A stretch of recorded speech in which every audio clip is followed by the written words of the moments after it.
Hey, ever been stuck in a networking event in a conversation you didn't want to be a part of? I know I have. Hi, I'm Allie Knoll, and I'm a recovering recruiter, and here with some networking tips and tricks for you in the month of October because we are wilding into networking. That being said, networking is an art form and a science, and I'm going to try and give you some tips and tricks that will help you ease into networking if it's your first kind of go around with the job search. So a few things to remember. Number one, networking is altruistic, meaning that you're in it to help other people, not just yourself. If you go into it with kind of like a lens of selfishness, like what can I get out of this? You won't get anything out of networking. So make sure that you have an open mind about how you can connect other people to make it the best opportunity for yourself and for them. Knowing this, when you go to a networking event, sometimes we meet some fascinating people that have great stories to tell. I'm presently one of those people that tells stories. That being said, sometimes conversations can go on for longer than you anticipate or would like. If we've only got 30 minutes before an event and 30 minutes after an event to network, if you have 10-minute conversations, you're not going to be meeting a lot of people. You'll be meeting very few people. And if your intent is to network to get to know people and see how you can connect them with other people and or connect them with yourself, 10-minute conversations are not going to be fruitful for you. So what do you do when you get into conversations that you want to get out of that, number one, they might not be beneficial for you, or you just don't have anything in common and you can't help them out? That's totally acceptable. And that happens a lot of the time.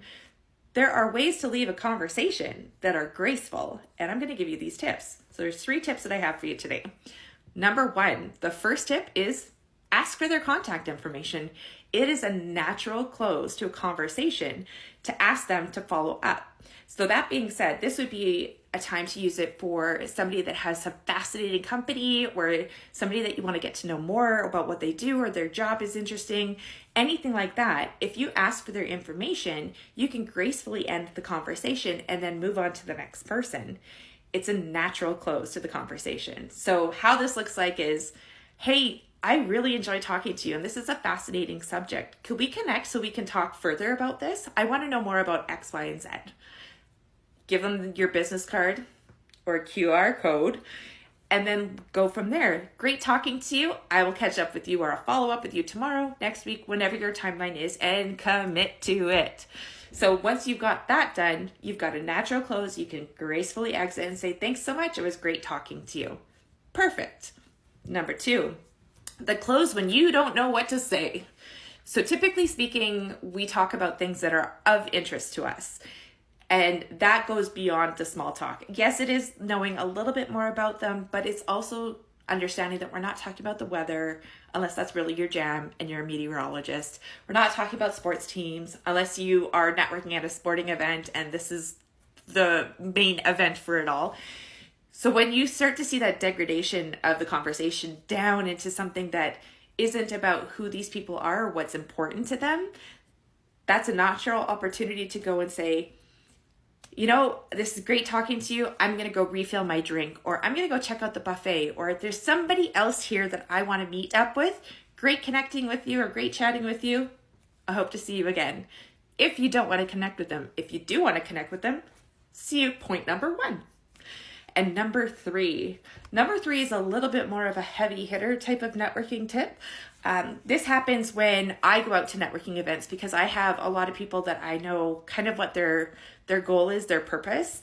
And so when I meet somebody new and they tell me something that is very specific that they're looking for, or they've got their pitch down and they know exactly why they're there and who they want to meet, I make those connections immediately.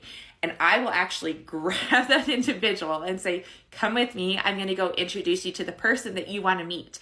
Or I'm going to introduce you to somebody that works at that company that you can understand what's going on there.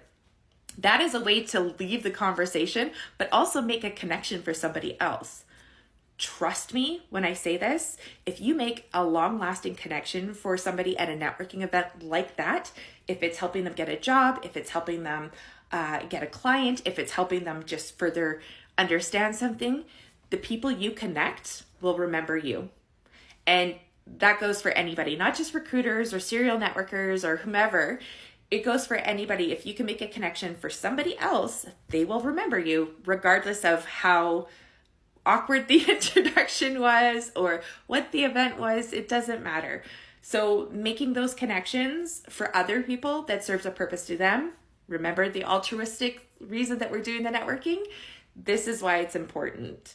So these 3 tips and tricks will help you get out of a conversation.